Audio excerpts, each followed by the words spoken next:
Okay, pag-usapan natin yung pinaka-boring part ng sales.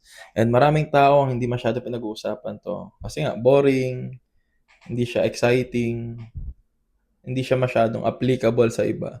Pero I'm here to share you the most boring topic sa sales para mas gumaling kayo kasi itong most boring topic, ito yung pinaka parang soft skill sa sales na magpo-provide sa inyo ng napakalalim na foundation. And this is all about values, guys. Ulitin ko, values. Believe it or not, as a sales professional, you need to have your values.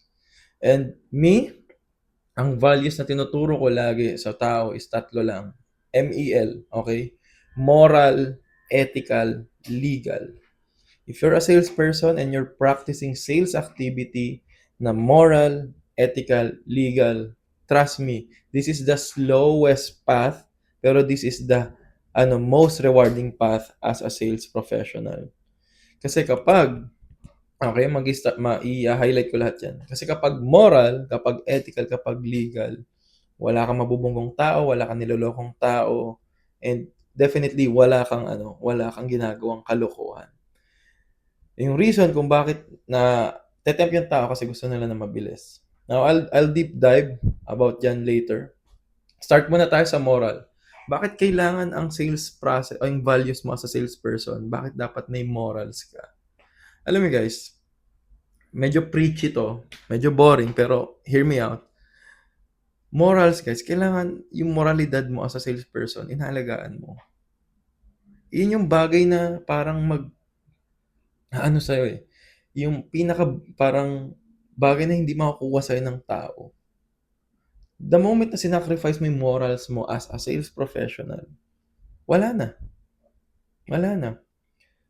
Hinahayaan mo na yung tao or yung deal yung magdidictate sa pagkatao mo. Kaya maraming tao nagfe-fail sa sales. When I say fail, kumita sila ng malaki pero ano yung sacrifice? Ano yung pinaka parang kapalit nun para ma-achieve mo yun? Maraming akong nakasabayan at na-witness na tao na yumaman sa sales. Millions of pesos. Napakalalaking deal. Pero sinacrifice nila moral nila. Sa kanila siguro, yes, they got the money, masaya sila. Pero for me, at what cost? At what cost? Guys, ito yung pinaka importante sa atin. And I think nasa Bible to. Yung morality mo, dapat sacred yan. The moment na sinacrifice mo yan, nag-fail ka as a person. And napakalawak na topic when it comes to morality. Pero think of it as branding. Okay? Kapag may brand kang inalagaan, tapos nasira siya, nadungisan siya, mahirap na ibalik yon. Kaya isa sa pinaka-inaalagaan ng mga artista yung branding nila. Kapag na-issuehan yan, wala na. And yung branding na yan, guys, kaya ako nire-relate siya sa morality. Isang pagkakamali lang sira. Napakadaming mga artista, nakita nyo. Boom. Tapos, habang buhay na nila dinala yon, yung insidente na yon. One thing pa na gusto ko yung i-remind when it comes sa morals is, parang niloko nyo yung sarili nyo. Sige, may ₱1,000,000 deal kayo na wino-work ngayon. Pero sinacrifice mo moral mo. Sa una masaya. Sa una may pambili ka ng kung ano man pinapangarap mo. Pero, always remember this. Ano yung cost nun? Yung cost nun is hahabulin ka habang buhay. Possible naggawa ka ng kalokohan. Habulin ka niyan, kokonsensyahin ka niyan. Kasi guys, ito natutunan ko sa lola ko and lagi ako naka-anchor dito. Iba pa rin ang peace of mind. Kapag ginawa mo ng tama yung isang bagay, may peace of mind ka eh. So me, I would rather work with small deals na hindi masasacrifice yung moral ko. At least I'm doing it the right way. Instead of doing a lot of deals, pero niloloko sarili ko. May kapalit naman yung pagkatao ko. Huwag na lang. So I hope sana guys mas na-nail ko sa inyo tong moral way. Nasa sales ka. Second naman na nagfe-fail yung mga salesperson, guys, ethics. Hindi ethical yung way of selling nila. Guys, as someone na na-try ko na yung government deal, na-try ko na private deal, work with all these na mga sales professional, I can definitely say, guys, there's a big problem sa culture natin as a Filipino.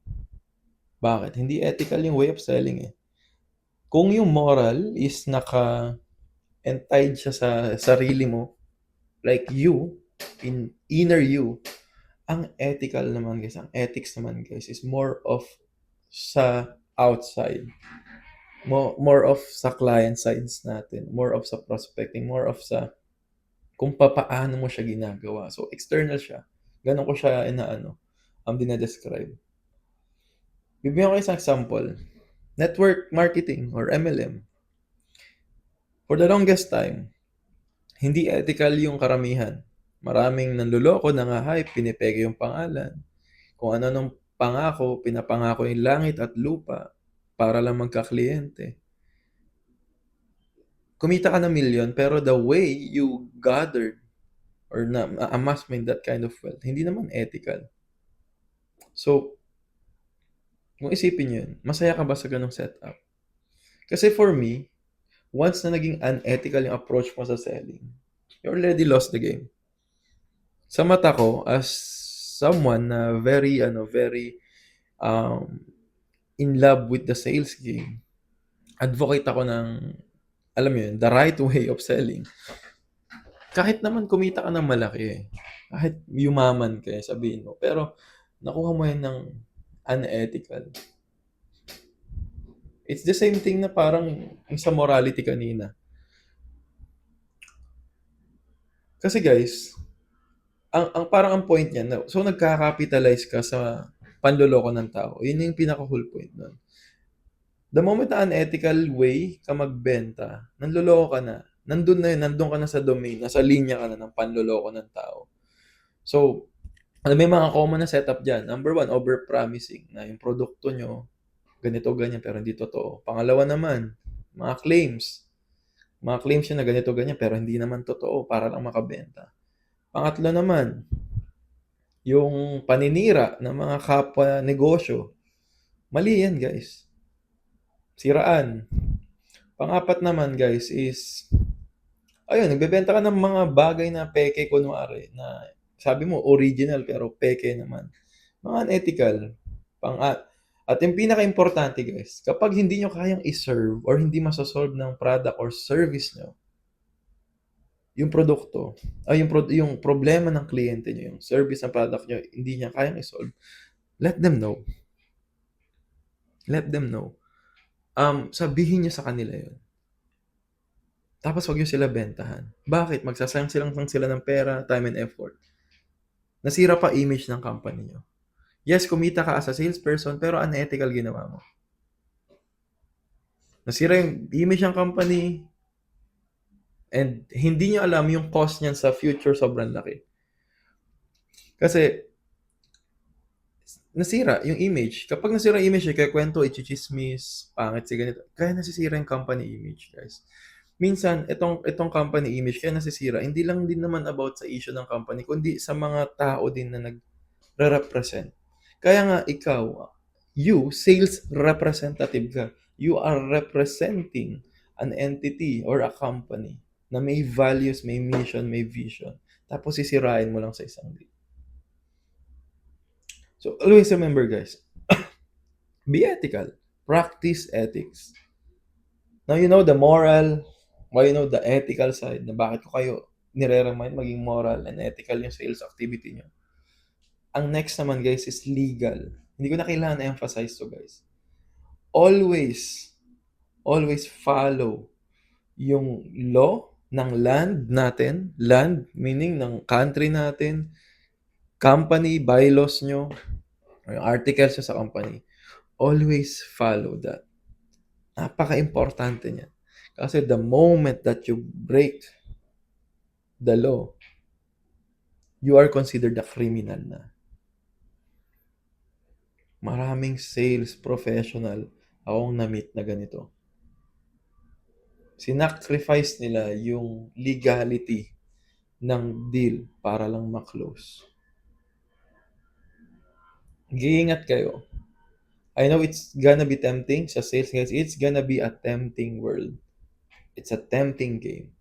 The more na nagpe-play ka doon sa dark side, the more na mas malaki yung pera.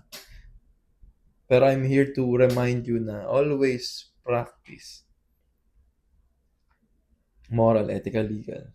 Always practice legal sales activity. Wag na wag kayo papasok sa illegal. I've seen a lot of friends, colleagues na nakulong, guys. Bakit? Nandun sila sa fast money eh. At what cost? Mag-iingat kayo. Mag-iingat kayo, guys.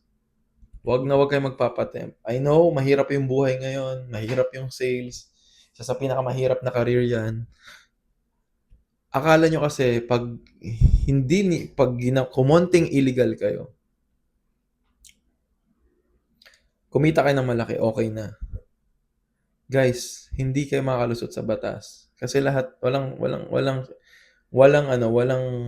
sikreto hindi nabubunyag. Tignan yung nangyari sa flood control issue natin. Tagal na niyan pero tignan yung nangyari. Ganun din guys, kaya mag-iingat kayo. Always practice legal sales activity. Wag na wag nyo ibebenta yung legality ng deal para ma-close. Kasi at the end of the day, kayo lang din naman ihahunt yan eh. Kumita ka, yumaman ka, pero hindi ka naman, aligaga ka. Meron ako na-meet dati noon na matanda, na nakakwentuhan ko, is very rich. Nag-work siya sa private/government. Yaman niya, naka-Land Cruiser, bulletproof, etc. Kwentuhan kami. Tapos yun, alam ko naman na illegal yung ginagawa niya. Sabi ko sa kanya, anong nararamdaman mo ngayon? Sabi niya, willing siya mag-switch ng places sa akin. Kasi ako, I'm doing things legally eh. Hindi man mabilis. Alam niyo guys, I'll be honest, hindi sobrang bilis ng career ko. Alam ko it will be slow. 5 to 10 years, it will be slow. Pero trust me, it will be worth it. Alam ko sa sarili ko yun. Kaya I'm doing it dahan-dahan. Lahat na balik tayo dun sa story. Now, yung natanda na yun, wala siyang peace of mind. Bakit? Since he's doing illegal activities sa sales, tied siya sa ganong mga sales sa mga deals, kailangan niya i-bulletproof yung sasakyan niya. Bakit? Anytime, pwede siyang pitikin. Hindi siya makatulog. Ang breakfast niya, death threat.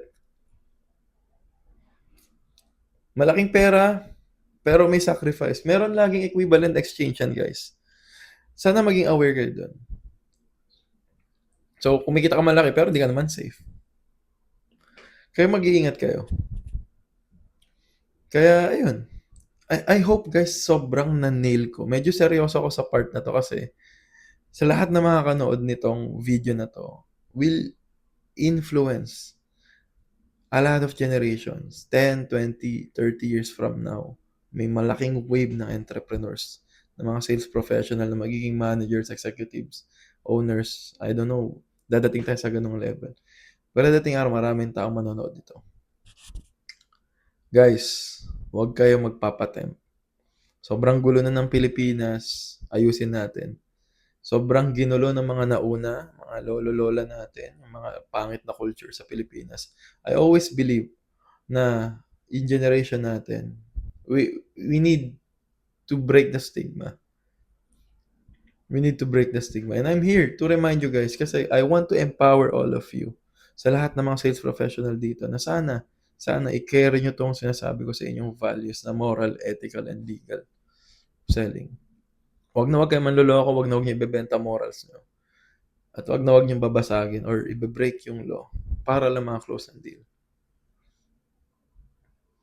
So, I hope marami kayong natutunan dito at marami kayong na-realize. Siguro nasa verge kayo ng ganun, baka yung pinanood mo tong deal na to, nasa deal ka ngayon tapos hindi mo alam kung tutuloy mo ba hindi. Ito na yung sign.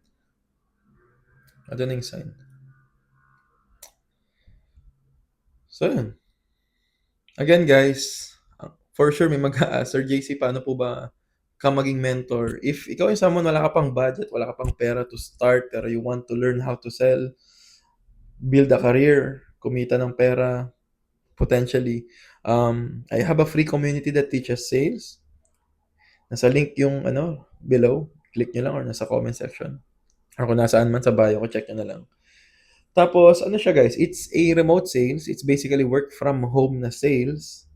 Tapos, laptop lang, PC, tas internet kailangan nyo. Wala na akong ginatekeep doon guys. Lahat nandun na nilagay ko na lahat. Worksheets, lahat ng alam ko up until landing client. And right now, may mga nakakalanta ng client. For free. Okay, wala akong i-upsell, wala akong i-downsell sa inyo doon. It's my advocacy to serve you at para educate ko yung next generation sa Pilipino and hopefully ma-empower ko kayo. Now, I'm gonna be hosting some workshops doon. Don't worry, it's not expensive. I'll make it very accessible to all of you guys. So if you want to support me on that, thank you. If not, no problem. And also guys, if ikaw ay sales manager or kaya naman may company ka tas may sales team ka or planning ka mag-build ng sales team or may minamanage kang sales team, I can definitely help you if you need help on that. May problem ka ba sa sales process nyo? Paano ba increase revenue? May problem ba yung tao mo? Kung kailangan mo ng trainings, I also do trainings and hindi po templated yung ginagawa ko. How I do trainings is aalamin natin yung pinaka-core problem ng ano nyo para yun yung ipoprovide nating solution. So if you think na para sa yun or you need a help, feel free to message me. Let's have a talk. Hopefully we can, I can provide a lot of value sa team mo. Potentially, try natin sila. If ikaw naman business owner ka or kaya naman entrepreneur ka na need mo ng sales consultation, feel free to message me. Message me on Instagram, Messenger, or whatsoever. I prefer Instagram. Same name, JC Cerezo. You can see me kahit saang platform. All out. So, ayun. I think yung last ask ko na lang sa inyo guys, share nyo tong video na to sa mga tao na need malaman to. Napaka-importanteng topic nito guys. Itong episode 6, napaka-importante nito. So sana guys, share nyo sa kanila, like nyo to, subscribe, and yun. Thank you so much and I'll see you sa episode 7 ng Master of Sales Podcast. Peace.